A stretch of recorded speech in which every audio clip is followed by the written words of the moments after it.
अब बात कर लेते हैं हम माया सभ्यता की। एजटेक की तो बात हो गई, क्या पढ़ा? एजटेक समुदाय के लोग मेक्सिको के अंतर्गत है। हमने पढ़ा उत्तर से आए, मेक्सिकली इनके देवता थे। इस नाम पर इन्होंने है वो नगर को व्यवस्थित रूप से बसाया। हमने कहा कि ज़मीन की कमी थी तो इन्होंने क्या किया कि एक तरह से टापू बनाने का काम किया। स्कूलें है वो खोली बच्चों के लिए, तपोकली है, कालमेकाक है, सामान्य जनता के लिए तपोकली स्कूलें होती थी जिसमें सामान्य जो निम्न वर्ग के लोग अपने बच्चों को भेजते थे। तो ये एक स्थिति वहाँ के समुदाय की निकल कर आई। अब बात करेंगे माया समुदाय के लोगों की। माया समुदाय, तो ये पर माया भी है वो कहाँ पर थी? वो भी मैक्सिको के अंदर थी। तो माया सभ्यता मैक्सिको की। तो मैक्सिको की माया संस्कृति ने 11वीं से 14वीं शताब्दियों के दौरान उल्लेखनीय है वो उन्नति की, लेकिन 16वीं शताब्दी में माया लोगों के पास राजनीतिक शक्ति है वो एजटेक लोगों की अपेक्षा क्या थी भाई? कम थी। मक्के की खेती उनकी सभ्यता का है वो मुख्य आधार थी और उनके अनेक धार्मिक क्रियाकलाप एवं उत्सव है वो मक्का की फसल को बोने, उगाने और काटने से है वो जुड़े हुए थे। तो यहाँ पर कहा गया कि जो मैक्सिको की माया संस्कृति है और मैक्सिको की ये माया संस्कृति है वो 11वीं से लेकर के 14वीं सदी के दौरान है वो इसने एक तरीके से उन्नति का काम किया। ये एक तरीके से विकास क्रम को है वो हासिल करती हैं। और फिर कहा गया है कि 16वीं सदी में माया लोगों के पास में है वो राजनीतिक शक्ति है। पॉलिटिकल जो पावर की दृष्टि से देखा जाए तो ये एजिक समुदाय के बजाय क्या थे? कमजोर थे। इनकी इतनी बड़ी है वो राजनीतिक शक्ति में ये लोग शक्तिशाली नहीं थे। और साथ ही साथ में कहा गया कि जो मैक्सिको की जो माया संस्कृति के लोग हैं इनके लिए जो मुख्य जो फसल थी वो एक तरीके से किसको बताने का काम किया गया है कि इनकी जो फसल है वो मुख्य मक्का है। मक्के के ऊपर ही जीवन का गुजर, इसलिए मैक्सिको जो है वो मक्के का उत्पादक देश सर्वाधिक वहीं पर भी होता है आज भी। और उनको एक तरीके से जन्मभूमि भी है वो मक्का की मैक्सिको ही मानी जाती है। जो माया संस्कृति है वो इनका मुख्य केंद्र रही थी। और कहा गया कि मक्के की जो खेती है वो माया संस्कृति के लोगों के समुदाय का आधार बनी है। उनके अनेक धार्मिक क्रियाकलाप या उत्सव, जो भी उनका कोई धार्मिक त्यौहार आता या कोई उत्सव आता तो वो बेसिक मक्का के इर्द गिर्द ही होता था। मक्का के इर्द गिर्द का मतलब ये हुआ कि मक्का की फसल बोते उस समय उनको त्यौहार मनाते, जो ही फसल उगती मक्के की उस समय त्यौहार मनाते, जो ही फसल पकती पक कर तैयार हुई तो कोई त्यौहार मनाते। तो यहाँ पर कहा गया है कि ये जो एक तरह का जीवन था तो वो इनकी मक्के की फसल के इर्द गिर्द पूरा जीवन है वो टिका हुआ था माया संस्कृति के लोगों का। तो माया संस्कृति मैक्सिको की कृषि के ऊपर इनका भी जीवन टिका हुआ था। माया का जो मंदिर है वो टिकल ग्वाटेमाला में 8वीं सदी में बना हुआ है। तो ये एक बनाया गया है मंदिर, आप देख लीजिए, विस्तृत है वो मंदिर इन्होंने बनाने का काम किया है। माया समुदाय के लोगों ने ग्वाटेमाला में बना हुआ है, 8वीं सदी का ये एक मंदिर है। तो ये तो हो गई हमारी माया समुदाय की, माया संस्कृति की है वो बात। ये विक्षरी संस्कृतियाँ थी, नगरीय संस्कृतियाँ थी, विशाल इनके पास क्षेत्र था। तो ये दो बातें हमने हो गई एजटेक की और माया की। अब पेरू की इंका संस्कृति की है वो थोड़ी बात हम कर लेते हैं, किस तरह की है वो पेरू की इंका संस्कृति के लोग हैं वो रहते थे। तो दक्षिण अमेरिकी देश संस्कृतियों में सबसे जो बड़ी है वो पेरू की कवेचुआ, पेरू की कवेचुआ संस्कृति या फिर इसको है वो इंका संस्कृति भी है वो कहते हैं। तो कवेचुआ या फिर इंका संस्कृति के लोगों की संस्कृति थी। और 12वीं शताब्दी में प्रथम है वो इंका, 12वीं शताब्दी में प्रथम इंका शासक मैंको कपाक, नाम क्या है? मैंको कपाक ने कुजेको में अपनी राजधानी स्थापित की। और 9वें इंका शासक के काल में राज्य का विस्तार शुरू हुआ जो अंततः इंका साम्राज्य इक्वेडोर से चिली तक है वो 3000 मील में है वो फैल गया। इसको एक बार आप थोड़ा सा पेरू की जो इंका संस्कृति है इसको मैप में देखिए ताकि आपकी चीज़ है वो थोड़ी सी यहाँ पर है वो क्लियर हो जाए। आप देखिए यहाँ पर ये जो पूरा विस्तार बताया गया है, ये जो हमने आपको, ये दक्षिण अमेरिका महाद्वीप है। कौन सा? ये पूरा का पूरा भूभाग है वो दक्षिण अमेरिका महाद्वीप का भाग है। और ये जो कहा गया कि ये जो एक संस्कृति है वो इक्वेडोर से है, वो शुरू होती है। कहाँ से होती है? ये जो पेरू, इक्वेडोर यहाँ से शुरू होते हुए जो ये पेरू की राजधानी है लीमा, हमने यहाँ पर कहा यही हमारे यहाँ पर जो संस्कृति का बड़ा केंद्र रहा प्रारंभ में, और फिर मेकांग के समय के बाद में लेकर ये चिली तक और पूरा भूभाग है वो फैल गया था। तो इस संस्कृति का ये बड़ा है वो हिस्सा रहा था एक तरीके से।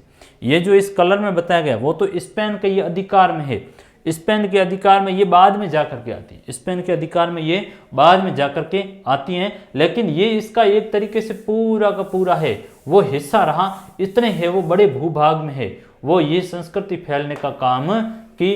तो ये आपकी पेरू की है वो इंका संस्कृति की बात की गई। दक्षिण अमेरिका महाद्वीप में इंका संस्कृति कहाँ? ये इक्वेडोर है, ये आपका पेरू है और ये चिली है, और विशेषकर यहाँ के जो भूभाग है यहाँ पर पनपी, फिर इसने विस्तृत भूभाग में है वो इसका विस्तार होने का काम हुआ। कुजेंको मेकांक ने है वो किया कुजेंको तक के बड़े भूभाग, और फिर है वो चिली तक, ये चिली देश है, और ये चिली देश का ये विस्तार इस तरीके से वो बड़ा भूभाग में है वो चिली का विस्तार आता है। तो ये एक चिली की स्थिति है वो यहाँ पर निकल कर आती है। आगे देखो पुनः थोड़ा सा इसको यहीं से के दक्षिण जो अमेरिकी देश की संस्कृति में सबसे बड़ी संस्कृति किसकी है? तो आप क्या बताओगे कि साहब पेरू की है, कवेचुआ, जो नाम क्या है कवेचुआ या फिर इंका संस्कृति। और 12वीं सदी में प्रथम जो इंका शासक हुए जिनका नाम क्या है मैंको कपांगे वो हुए, इन्होंने कुजेंको को है वो अपनी राजधानी स्थापित की, और 9वें शासक के समय है वो इस संस्कृति का विस्तार है वो ज़्यादा हुआ, और अंत तकरीबन 3000 है वो मील में ये फैलने का काम हुई। इक्वेडोर से चिली तक है वो इसका विस्तार देखने को मिलता है। एजटेक लोगों की तरह इंका भी है वो उच्च कोटि के भवन निर्माता लोग थे। जिस तरह के एजटेक लोगों ने है वो जो विस्तृत वास्तुकला को एक तरीके से जो विकास का काम किया, उसी तरह इन लोगों ने इंका संस्कृति के लोगों ने भी है वो भव्य वास्तुकला को है वो जन्म दिया।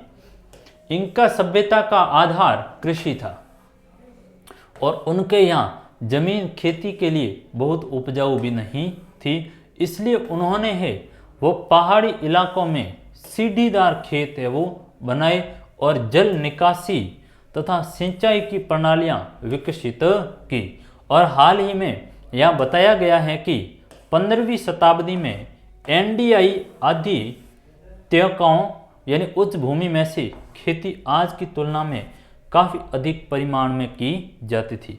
इंका लोग हैं वो मक्का और आलू भी उगाते थे और भोजन तथा श्रम के लिए है वो लामा भी पालते थे। लामा एक ऊँट है, लामा क्या होता है वहाँ एक जानवर होता है ऊँट के जैसा, तो ये ऊँट पालने का काम करते। तो यहाँ पर जो कहा गया है कि ये जो इंका जो समुदाय के जो लोग थे इनकी इतनी विस्तृत भूमि है, जमीन है वो इतनी विकसित है वो जमीन नहीं थी। क्योंकि आप यहाँ पर है वो पूरा एक देखना, ये जो एंडीज पर्वतमाला का भी पूरा विस्तार इस तरफ ही है। एंडीज पर्वतमाला का जो विस्तार है वो पर भी यहीं से लेकर के पूरी इस योजन में फैली हुई तकरीबन 7000 है वो किलोमीटर में फैली हुई, जिसकी ऊंची चोटी भी एकांको गुहा है, एकांका गुहा है, तकरीबन 6960 के आसपास है शायद 6960 जो मीटर है वो ऊंची चोटी एकांका गुहा है। तो ये पूरा पहाड़ी क्षेत्र है, ये क्या है ये पूरा का पूरा पहाड़ी क्षेत्र है। तो इसलिए यहाँ पर कृषि तो है वो इतनी विकसित जमीन भी नहीं, भाई पहाड़ी क्षेत्र है तो वहाँ पर उपजाऊ जमीन कैसी होगी, लेकिन फिर भी ये लोग कृषि करते हैं। वो कैसे? सीढ़ीदार कृषि करते हैं। कैसे करते हैं? सीढ़ीदार कृषि करते हैं। और सीढ़ीदार कृषि में वैसे क्या होता है कि कोई पहाड़ी भूभाग है, कोई पहाड़ी भूभाग है तो उसको क्या करते थे कि माना कि ये कोई एक पहाड़ी भूभाग है, उसको इस तरह से समोच्च खेती करते थे, ये इस तरीके से, ये इस श्रेणी, फिर उसमें है वो इसको अलग अलग भागों में ऐसे विभाजित करते थे समोच्च। और ये जो किनारे हैं ये किनारे ऐसे ऊपर उठे हुए होते थे, किनारे ऊपर उठे हुए होते थे। तो इसमें ये कृषि का काम है वो करते थे सीढ़ी बनाकर। सीढ़ी कैसी होती है, हम चढ़ते हैं ना सीढ़ियों से, उसी श्रेणी में ये खेतों को बनाने का काम करते थे। और एक तरीके से जीवन निर्वाह कृषि ही होती थी, ज़्यादा इनकी कोई कृषि होती नहीं थी। और साथ ही साथ कहा गया कि ये क्या करते थे, मक्का आलू उगाते थे और पशुपालन का काम भी करते थे। लामा नामक जो ऊँट है वो भी पालने का काम कौन करते थे, ये लोग है वो एक तरीके से करते थे। आप यहाँ पर है वो कुछ और थोड़े क्षेत्रों को देखिए, ये अटलांटिक महासागर है, ठीक। यहाँ पर ये जो देखिए ये जो कलर है, इसमें जो कहा गया है कि ये कलर स्पेन का है वो इस भूभाग, यानी ये जो पूरा का पूरा जो क्षेत्र पेरू की जो इंका सभ्यता का क्षेत्र है, इसके ऊपर बाद में जाकर के स्पेन ने है वो इस क्षेत्र पर पूरा नियंत्रण है वो करने का काम है वो किया। यहाँ पर बाद में जाकर के किसका अधिकार हुआ, एक तरीके से स्पेन ने इसको उपनिवेश बना दिया। क्या किया, स्पेन ने इसको उपनिवेश है वो बना दिया।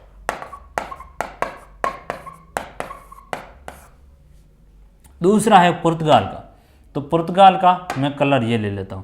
तो पुर्तगाल वाला ये जो क्षेत्र है पुर्तगाल का, इसके ऊपर है वो पुर्तगाल ने अधिकार कर लिया। ये जो पूरा का पूरा भूभाग है इसके ऊपर है वो ब्राजील का बड़ा हिस्सा है वो पुर्तगाल के अधीन आ गया। ये रियो डी जेनेरियो भी यहीं पर है, ठीक है। फिर है वो डच क्षेत्र आपका, तो डच क्षेत्र को भी आप है वो देख लीजिए किस तरीके से है वो डच आबादी भी है वो यहाँ पर इनकी रही। तो ये डच आबादी वाला भी है वो बड़ा भूभाग राज और डचों के अधिकार में था, तो ये डच हो गया, ठीक है। फिर आप इंग्लिश जो बस्तियां थी वो भी हमें यहाँ देखने को वो मिलती हैं, और फ्रांसीसी क्षेत्र भी था। फिर यहाँ पर कहा गया 1494 की टार्डी शिला संधि के अनुसार विभाजन रेखा 16वीं सदी के अंत में स्पेन और पुर्तगाल के प्रभाव में क्षेत्रों का बंटवारा है वो किया गया। तो टार्डी शिलास की संधि 1494 के तहत है वो ये क्षेत्र बांटा गया, ये बंटवारा किया गया इस तरफ, और ये पूरा भूभाग पुर्तगाल के अधीन और ये स्पेन के अधीन आएगा। तो ये एक तरीके से इसको एक खुली लूट की संज्ञा दी गई। एक लूट है वो यूरोप के देशों ने किस तरह से है वो दक्षिण अमेरिका में है वो एक लूट का काम किया, अलग अलग साम्राज्य को है वो विभाजित करके अपने हिस्से में लिया। हालांकि जो खुली लूट शब्द का प्रयोग है वो हम अफ्रीका महाद्वीप में है वो करते हैं, जहाँ पर फ्रांस है, इंग्लैंड है, ये लोग एक तरीके से अफ्रीका को विभाजित करके अपना उपनिवेश है वो बनाते हैं। तो ये दक्षिण अमेरिका महाद्वीप है, इसके ऊपर भी अलग अलग यूरोप के देशों ने है वो अधिकार किया। स्पेन, पुर्तगाल, डच, इंग्लिश, फ्रांसीसी, इन्होंने है वो अपने कंट्रोल में किया, और उत्तरी अमेरिका को भी है वो कंट्रोल में किया। बाद में जाकर के है वो उत्तरी अमेरिका यूएसए जो 1700 और क्षेत्र में जाकर वहाँ पर बड़ा आंदोलन होता है, और फिर जाकर के अंग्रेजों को वहाँ से भागना पड़ता है। तो ये इनके अलग अलग जगह में यूरोप के देशों ने अपने उपनिवेश स्थापित किए, बड़े भूभाग। हम भी लंबे समय तक भारत भी उपनिवेश रहा। फिर राष्ट्रपिता महात्मा गांधी के नेतृत्व में आंदोलन हुआ, तो जाकर के है वो एक तरीके से इन लोगों को है वो पीछा छुड़ाया और भारत आज़ाद हुआ। तो ये एक बड़ी गंभीर स्थिति है वो इन यूरोपीय लोगों ने है वो समाज की करने का काम किया। बुनाई और मिट्टी के बर्तन बनाने की कला उच्च कोटि की थी, और उन्होंने है किसने, ये इंका समुदाय की बात कर रहे हैं, लेखन प्रणाली का है वो इस समय विकास नहीं किया, किंतु उनके पास है वो हिसाब लगाने की एक प्रणाली है वो अवश्य थी, जिसको है वो क्वीपू है, क्वीपू यानी डोरियों पर है वो गांठें लगाकर गणितीय इकाइयों का हिसाब रखते थे। कुछ विद्वानों का विचार है कि इंका लोग इन धागों में से एक किस्म का संकेत है वो बुनते थे। तो कहा गया है कि भाई लेखन प्रणाली का है वो एक तरीके से विकास की बात की गई है कि जो बर्तन लेखन प्रणाली है उसका इस तरह से विकास है वो नहीं होता, लेकिन ये कला में निपुण थे, बर्तन बनाने में है वो बड़े माहिर लोग हैं वो हुआ करते थे, लेखन कला का विकास नहीं हुआ। तो ये क्या करते थे कि धागे में है वो गांठ लगा लेते, धागे में क्या करते थे एक तरीके से गांठ लगा लेते, जैसे ये धागा है इसमें ये गांठ लगा ली, फिर ये आगे और गांठ लगा ली, इस तरीके से है वो एक ये हिसाब रखने का काम करते, जिसको क्वीपू कहा गया है। एज़टेक तथा माया इनका संस्कृतियों में कुछ समानताएं भी थी, वे यूरोपीय संस्कृति से बहुत है वो भिन्न थे, समाज उनका श्रेणीबद्ध है वो था, लेकिन वहाँ यूरोप की तरह कुछ लोगों के हाथ में संसाधनों का निजी स्वामित्व नहीं था। बड़ी बात यहाँ पर निकल कर आई कि एज़टेक और इंका समुदाय में यदि देखा जाए तो काफ़ी है वो समानताएं रही थी, और वे यूरोपीय संस्कृति से ये दोनों ही भिन्न थी, क्योंकि यूरोपीय संस्कृति में है वो एक शासक के पूरा अधीन भूभाग आता है, जबकि यहाँ पर ऐसा है वो नहीं था, एक व्यक्ति का स्वामित्व नहीं था, सभी ये मिलकर व्यवस्थाओं को चलाने का काम करते थे। पुरोहितों और समनों को है वो समाज में ऊंचा स्थान प्राप्त था। यद्यपि भव्य मंदिर है वो बनाए जाते थे जिनमें परंपरागत रूप से हैं वो सोने का प्रयोग किया जाता था, लेकिन सोने या चांदी को अधिक महत्व है वो नहीं दिया जाता था। तत्कालीन यूरोपीय समाज की स्थिति इस मामले में है वो बिल्कुल विपरीत थी, और कहा गया है कि ये परंपरागत रूप से सोने का प्रयोग करते थे, लेकिन सोने या चांदी को इतना ये लोग महत्व नहीं देते थे जितना यूरोपीय समुदाय के लोग देते थे। स्पेन वासी तो हमने कहा कि अरावाको लुकायू समुदाय उनको बाकायदा सपोर्ट करता था जब स्पेन के लोग यहाँ पर सोना लेने आते थे, जबकि ये लोग है वो नहीं रहते थे। तो क्या था कि इंका और इन समुदाय की यदि बात की जाए, माया सभ्यता की, एज़टेक, इंका संस्कृति, तो ये एक तरीके से ग्रामीण संस्कृतियों के लोग थे। खुला जीवन है वो सुखद जीवन जीते थे, आज़ादीपूर्ण ये जीवन जीने का काम करते थे। किसी भी तरह की है वो शासन व्यवस्था में एक व्यक्ति के हाथ में सत्ता नहीं थी, सभी मिलकर है वो शासन चलाने का काम है वो ये लोग करते थे। तो ये एक स्थिति इस समुदाय के निकल कर आ गई। फिर देखेंगे यूरोप वासियों की है वो किस तरह से खोज यात्राएं आगे बढ़ने का काम है वो हुआ, उस पर है वो बात कर लेते हैं। दक्षिण अमेरिकी और कैरिबियन लोगों को यूरोप वासियों के अस्तित्व का पता तभी चला जब यूरोप वासी हैं वो अटलांटिक सागर को जहाज़ों द्वारा पार करके वहाँ पहुँचे, और 1380 में है वो कुतुबनुमा यानी कि दिशा सूचक यंत्र का आविष्कार हो चुका था, जिससे यात्रियों को है वो खुले समुद्र में दिशाओं की सही जानकारी लेने में सहायता मिल सकती थी। लेकिन उनका जो इस्तेमाल है वो 15वीं शताब्दी में जाकर के हो पाया, जब लोगों ने है वो अनजान मुल्कों को और हैं वो दुस्साहसिक समुद्री यात्राएं की। तो कहा गया कि यूरोप वासियों ने है वो नए नए भूभाग की खोज का काम है वो आरंभ किया, और विशेषकर इनके जो खोज का जो काम आरंभ हुआ वो 1380 में कहा गया कि जब कुतुबनुमा, जब दिशा सूचक है वो यंत्र का आविष्कार हुआ। दिशा सूचक यंत्र वैसे क्या होता था कि एक इस घड़ी की टाइप की ही चीज़ होती थी, और उसमें क्या होता था कि आप देख रहे हैं ये एक सुई है जो उत्तर दिशा को है वो इंगित करती रहती थी, उत्तर दिशा को है वो बताने का काम है वो करती थी। तो उस दिशा से हमें सारा पता चलता कि ये उत्तर हो गई, ये दक्षिण हो गई, और फिर है वो ये पूर्व हो गई, और ये आपकी पश्चिम हो गई। तो ये दिशा सूचक यंत्र जिसको कंपास कहा जाता है, तो कंपास के आविष्कार के साथ ही वो यूरोप के लोगों की यात्राओं की है वो एक तरीके से है वो भारी भरकम यात्राएं उन्होंने है वो अलग अलग देशों की, तो वहाँ पर अलग अलग क्षेत्रों की खोज की। तो अलग अलग क्षेत्र जहाँ पर कमज़ोर व्यवस्थाएं थी उनको एक तरह से नियंत्रण करने का काम किया, और वहाँ के संसाधनों को हैं वो एक तरह से वहाँ लेने का काम उन्होंने किया। तो ये यूरोप वासियों का काम है कि 15वीं सदी में जाकर के अनजान मुल्कों की, अनजान मुल्क का मतलब हुआ देश, दुस्साहसिक है वो समुद्री यात्रा की बिना डरे। और कब? ये जब कंपास का आविष्कार हुआ। तो पहली बात है कि यूरोप वासियों ने है वो कब से की, तो 1380 में कंपास के आविष्कार के साथ 15वीं सदी में इन लोगों ने यात्राएं है वो प्रारंभ की। 1477 में टोलेमी की ज्योग्राफी नाम की पुस्तक जो 1300 वर्ष पहले लिखी गई थी मुद्रित हुई, और इसके लिए है वो लोगों के द्वारा व्यापक रूप से पढ़ी भी गई।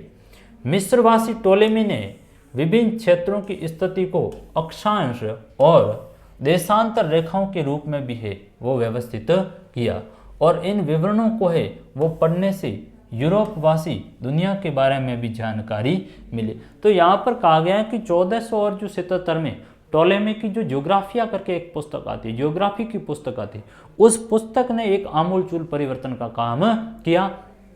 टोलेमी ने है वो पहली बार नक्शा बनाने का काम किया विश्व का, कि ये नक्शा है, यहाँ पर है वो लोग रहते हैं। तब यूरोप वासी उस मानचित्र को देखकर है वो देशों की यात्रा का काम किया, और अक्षांश और देशांतर रेखा का एक तरीके से है वो भी व्यवस्थित रूप से है वो काम किया, अध्ययन है वो किया मिस्रवासी के टोलेमी ने।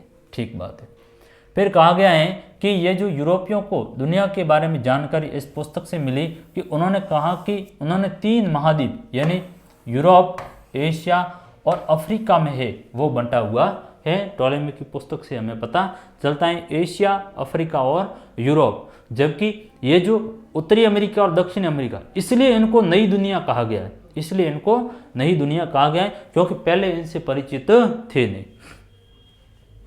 टोलेमी ने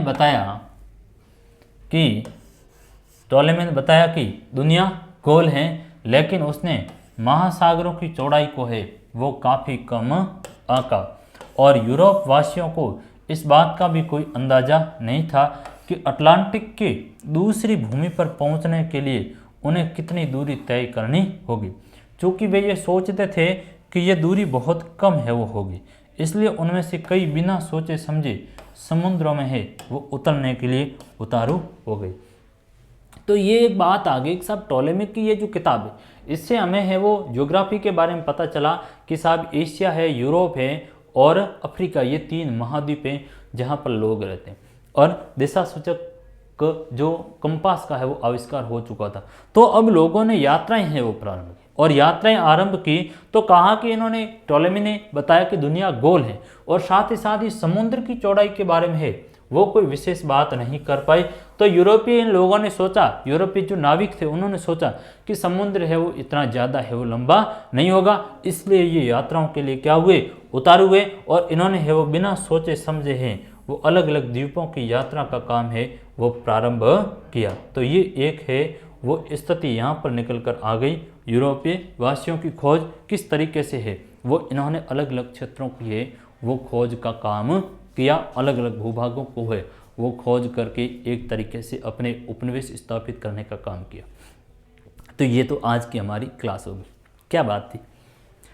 बात ये थी, हमने देखा था किस तरीके से वो 15वीं और 17वीं शताब्दी के दौरान है वो यूरोप वासियों ने है वो उत्तरी और जो दक्षिणी अमेरिका का क्षेत्र है वहाँ पर एक नई दुनिया की खोज का काम आरंभ किया, और वहाँ पर अलग अलग श्रेणी के है वो लोग थे। एक हमने देखा कि आदि जो मूल निवासी लोग थे, और दूसरा देखा कि जिनकी अलग अलग संस्कृति थी, माया, इंका वगैरह वे लोग रहते थे। माया, इंका, इनकी संस्कृति विकसित थी, समाज श्रेणीबद्ध था, जबकि दूसरे जो श्रेणी के लोग थे वो जीवन निर्वाह एक तरीके से गुजारा करते थे। तो यहाँ तक की है वो हमारी बात कंप्लीट हुई। अगले हम क्लास में मिलेंगे। तो इसी के साथ आज की क्लास को हम यहीं पर विराम देते हैं। आप अच्छे तरह से हैं वो इसको कर लेना। तो ये चीज़ है वो आपकी बात हमारी कंप्लीट हो गई। आप कहो तो मैं आपको 2-3 है वो सवाल दे देता हूँ, आप सवालों को नोट कर लीजिए। तो कुछ एक सवाल है वो ले लीजिए आप।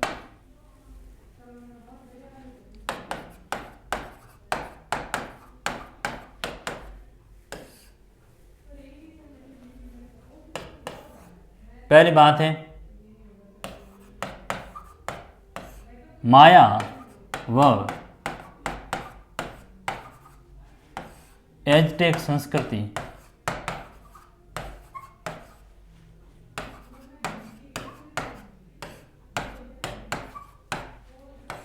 किस देश की थी? दूसरी बात,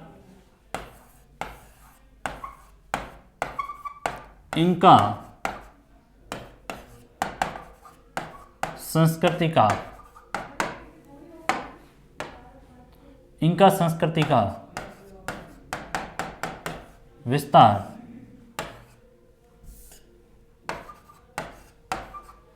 किन देशों में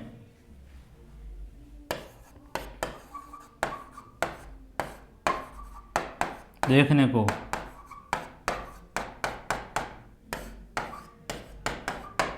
मिलता है? 2 बात। तीसरी बात को ले लीजिए। तीसरी बात यह है कि यूरोप वासियों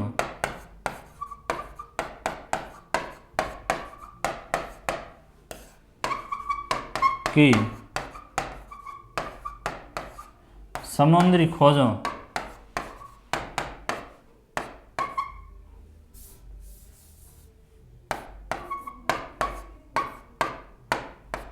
के क्या कारण थे। चौथा है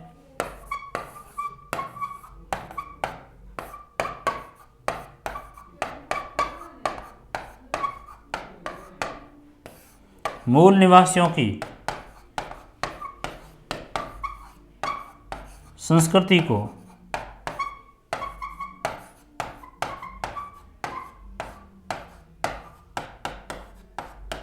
किसने प्रभावित किया। मूल निवासियों की संस्कृति को किसने प्रभावित किया। तो ये कुछ एक काम है, आप कर लेना। अगली क्लास में हम मिलेंगे। तो आज की क्लास को यहीं पर विराम देते हैं। बहुत बहुत धन्यवाद। Thank you very much.